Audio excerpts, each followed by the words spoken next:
ఈ geopathic stress అనేది ఒకటి ఉంటుంది, ఇంకోటి వాస్తు అనేది ఒకటి ఉంటుంది. మేమేమనుకున్నామంటే వాళ్ళ ఇంట్లో తప్పకుండా ప్రాబ్లం ఉంటుంది, పోయి చూద్దాము అనేసి అనుకున్నాం. పోయినాం, 100% ప్రాబ్లం ఉన్నది. కరెక్ట్గా ఆడనే మనం పడుకున్నాం అనుకో, ఆ రోజు నుంచి ఏమవుతుందంటే మన మొత్తం నిద్ర ఖరాబ్ అవుతుంది. అందులో కూడా అవకతవకలు ఏంటంటే మొత్తం కింద మీద గోల్మాల్ అవుతుంది అనమాట. ఎవరింటికైనా సరే, ఎంత దూరమైనా సరే వస్తాము, అన్ని రకాల ఇష్యూస్ని మేము చెక్ చేస్తాము, కరెక్ట్ చేస్తాము. నమస్కారం అందరికీ. ఇవాళ నేను ఏం చెప్పబోతున్నానంటే, మనము జీవితంలో 100% హెల్తీగా ఉండాలంటే, లేదా 100% లైఫ్లో సక్సెస్ అవ్వాలంటే, ఒకటేమో మన లైఫ్ స్టైల్ చాలా బాగుండాలి. లైఫ్ స్టైల్ బాగుంటే 100% ఆరోగ్యంగా ఉంటాం, ఎలాంటి జబ్బులు రాకుండా మంచి జీవితం సాగిస్తాం. అట్లనే అసలు ఆరోగ్యంగా ఉండాలంటే లైఫ్ స్టైల్ ఒకటే కాదు, మళ్ళీ మనం ఈ జియోపతిక్ స్ట్రెస్ అనేది ఒకటి ఉంటుంది, ఇంకోటి వాస్తు అనేది ఒకటి ఉంటుంది. ఈ జియోపతిక్ స్ట్రెస్ గోల్ ఏంటంటే, జియోపతిక్ స్ట్రెస్ అనేది భూమిలోకి వెళ్ళి ఒక రేడియేషన్ అనేది రిఫ్లెక్ట్ అవుతుంది అనమాట. ఎప్పుడైతే భూమిలోకి వెళ్ళి అది రేడియేషన్ రిఫ్లెక్ట్ అయ్యి మన బెడ్రూమ్కి ఇట్లా హిట్ అవుతుందో, కరెక్ట్గా ఆడనే మనం పడుకున్నాం అనుకో, ఆ రోజు నుంచి ఏమవుతుందంటే మన మొత్తం నిద్ర ఖరాబ్ అవుతుంది, టెన్షన్లు స్టార్ట్ అవుతాయి, ఇరిటేషన్ స్టార్ట్ అవుతాయి, వాళ్ళు చెప్పింది మనం వినము, మన బాడీలో ఇమ్యూన్ సిస్టమ్ డౌన్ అయిపోతూ ఉంటుంది. సో ఇట్లాంటి ప్రాబ్లమ్స్ అన్నీ ఫేస్ చేస్తుంటాం. ఇకపోతే వాస్తు ఏదైతే ఉందో, ఎప్పుడైతే ఇంటి వాస్తు డైమెన్షన్స్లో కొంచెం అటు ఇటు తేడాలు వచ్చినాయంటే కూడా చాలా గడబడలు అవుతూ ఉంటాయి. అదే కాకుండా మళ్ళీ 5 ఎలిమెంట్స్ కూడా బ్యాలెన్స్ ఉండాలి. 5 ఎలిమెంట్స్ అంటే ఏంది, మొత్తం వాస్తు అంతా దాని మీదే ఆధారపడి ఉంది.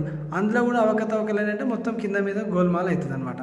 సో ఇవి మనం కరెక్ట్గా జాగ్రత్తగా వీటిపైన కొంచెం కాన్సన్ట్రేట్ చేసి అన్నింటిని బ్యాలెన్స్ ఉంచుకున్నట్టయితే ఏమవుతుందంటే ఆరోగ్యం ఎప్పటికీ బాగుంటుంది. ఎవరైనా మనకు క్రానిక్ డిసీజెస్తో బాధపడుతున్నారు, ఇంట్లో ఏమైనా ఇబ్బందులు పడుతున్నాయి అనుకుంటే వాళ్ళు తొందరగా నయం అయిపోతారు. ఫైనాన్షియల్ ప్రాబ్లమ్స్ ఏమైనా ఉంటే కూడా తగ్గిపోతాయి. ఇంకెక్కడైనా హర్డల్స్ ఫేస్ చేస్తే కూడా హర్డల్స్ అన్నీ కూడా పోతాయి అనమాట. గిట్లనే మేము ఏం చేసినామంటే, ఒక క్లయింట్ మా దగ్గరకు వస్తే మేము వాళ్ళ ఇంట్లో పోయి చెక్ చేసినాం. ఆయన ముందు నుంచే కొన్ని ప్రాబ్లమ్స్ ఉన్నాయి, అవన్నిటికీ ఎన్నో మందులు వాడుతుండు, మళ్ళీ తగ్గుతున్నాయి, మళ్ళీ వాపస్ వస్తూ ఉన్నాయి. మేమేమనుకున్నామంటే వాళ్ళ ఇంట్లో తప్పకుండా ప్రాబ్లం ఉంటుంది, పోయి చూద్దాము అనేసి అనుకున్నాం. పోయినాం, 100% ప్రాబ్లం ఉన్నది. 5 ఎలిమెంట్స్ ఇంబ్యాలెన్స్ ఉన్నది. జియోపతిక్ స్ట్రెస్ కూడా హిట్ అవుతున్నది వాళ్ళ బెడ్రూమ్లలో. అరే ఇదే మెయిన్ రీజను, అందుకనే ఆయనకి ఎట్లా ఉన్న ప్రాబ్లం అట్లనే ఉంటుంది, తగ్గుతలేదు, తగ్గుతుంది మళ్ళీ వస్తుంది, తగ్గుతుంది మళ్ళీ వస్తుంది. సరే అనేసి మేము ఇవన్నీ కూడా బ్యాలెన్స్ చేసినాం, మొత్తం ఎనర్గైజ్ చేసినాం, కరెక్ట్ ఇల్లంతా కరెక్ట్ చేసిన తర్వాత కరెక్ట్గా 15 రోజుల తర్వాత ఆయన ఏం చెప్తున్నాడు, ఆయనకి ఎట్లా రిజల్ట్ వచ్చిందో ఒకసారి ఆయన ముచ్చట్లోనే విందాం. ఒకసారి చూడండి video.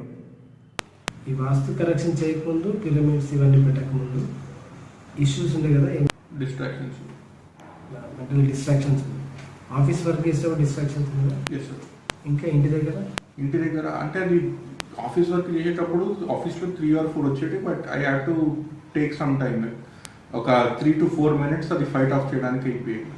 Every day previously before pyramids పెట్టడం కానీ వాస్తు చేయడం కానీ అది చేయకముందు ఎవ్రీ డే లైక్ 5 or 6 వచ్చేటి. ఇప్పుడు 5-6 డేస్లో ఒకసారి వస్తుంది distraction. I'm able to focus more on work. ఇంకోటి ఏంటంటే I observe that my efficiency has increased in work. పొద్దున్న లేచేటప్పుడు ఇంతకు ముందు 9-9:30కి అట్లా లేచేటోడిని. Even though I slept 11 or 10 or 9 కూడా పడుకున్నాను, కానీ I use to wake up at 9-9:30. అది చేయకముందర. చేసిన తర్వాత even I'm sleeping at 11-11:30, but I'm feeling నేను లేచేది 8 o'clockకి లేస్తున్నాను, and I'm feeling that I don't have to sleep any more. ఇంతకుముందు స్లీపీగా ఉండేది ఫర్ వాట్ ఎవర్ రీజన్. ఇంతకుముందు స్లీపీగా ఉండేది, ఇప్పుడైతే స్లీపింగ్ అనేది అంత ఎక్కువ లేదు. బాడీకి రెస్ట్ కావాలన్నప్పుడు పోయి పడుకుంటాను నేను, that's not a problem. But ఇప్పుడైతే అంత డ్రౌజీనెస్ లేదు. ఇదేలా ఉంది మీకు ఇప్పుడు అసిడిక్ ఇష్యూ కానీ? అసిడిక్ ఇష్యూ అది నాకు డైజెషన్ ప్రాబ్లం అయితే కనిపిస్తలేదు ఫ్రమ్ వాట్ ఎవర్. కాకపోతే అది 90% or 95% సాల్వ్ అయిపోయినట్టు అనిపించింది, the digestion problem. That's why I'm not taking any other medication. ముందర పోయినా కదా వేరే డాక్టర్ దగ్గరికి వాళ్ళకి, ఇప్పుడు అది చేయట్లేదు అసలు. So I have that confidence that it will reduce automatically. So ఓవరాల్గా మనం ఇప్పుడు ఈ వాస్తు కరెక్షన్స్ చేసిన తర్వాత, ఈ డైమెన్షన్స్ కానీ ఇవన్నీ ఎనర్గైజ్ చేసిన తర్వాత, కిచెన్లో మీకు ఇక్కడ నార్త్ ఈస్ట్లో మళ్ళీ వేరే బెడ్రూమ్లో చేసిన తర్వాత, ఈ 15 daysలో మీకు సంవాట్ ఒక 100% ఇంప్రూవ్మెంట్ అయితే వచ్చింది, బాగా వచ్చింది, ఇంప్రూవ్మెంట్ వచ్చింది. చేంజ్ ఇస్తే ఓకే. విన్నారు కదా ఎంత మంచి రిజల్ట్స్ వచ్చినాయి. అందుకనే మనం ఎప్పుడైనా అనారోగ్యం పాలవుతే ఊరికే శరీరం మీదనే ధ్యాస కాదు, మన ఇంటి పరిసరాలు కూడా కరెక్ట్ ఉన్నాయా లేదా, జియోపతిక్ స్ట్రెస్ ఏమైనా ఉందా లేదా అనేది కూడా కరెక్ట్గా మనం చెక్ చేయించుకోవాలి. చెక్ చేస్తుంటే అప్పుడు ఏమవుతుందంటే ఈ క్రానిక్ డిసీజెస్ నుంచి మనం బయటపడతాం. ఇంకొకటి ఏంటంటే ఇంకేమైనా ప్రాబ్లమ్స్ ఉంటే కూడా సాల్వ్ అయిపోతాయి అలా ఆటోమేటిక్గా. మరి గిట్లనే మీ ఇంట్లో కూడా ఏమైనా ప్రాబ్లమ్స్ ఉన్నాయా లేదా చెక్ చేసుకోవాలనుకుంటే ఈ నెంబర్కి కాల్ చేయండి 9052051923. ఒకవేళ ఈ నెంబర్కి మీరు ఫోన్ చేస్తే మేము బిజీ ఉన్నాం అనుకోండి, ఏమైనా ట్రీట్మెంట్స్ అలా ఎవరికైనా ట్రీట్మెంట్ చేస్తుంటే బిజీ ఉంటే ఒక వాట్సాప్ మెసేజ్ పెట్టుర్రి, మీ పేరు, మీ ఊరు, లేకపోతే మీకున్న ప్రాబ్లమ్స్ ఏందో పెట్టుర్రి. ఈ 3 విషయాలు పెట్టుర్రి. మా టీం కానీ నేను కానీ కాల్ చేసి మీ ప్రాబ్లమ్స్ ఏంటో చూసుకొని మీ ఇంటికి వస్తాం. వచ్చి ఏమైనా ప్రాబ్లం ఉందంటే చెక్ చేస్తాము, కరెక్ట్ చేస్తాము. ఓకేనా? మేము ఉన్నాం, ఫికర్ చేయకుర్రి. ఎవరింటికైనా సరే, ఎంత దూరమైనా సరే వస్తాము. అన్ని రకాల ఇష్యూస్ని మేము చెక్ చేస్తాము, కరెక్ట్ చేస్తాము.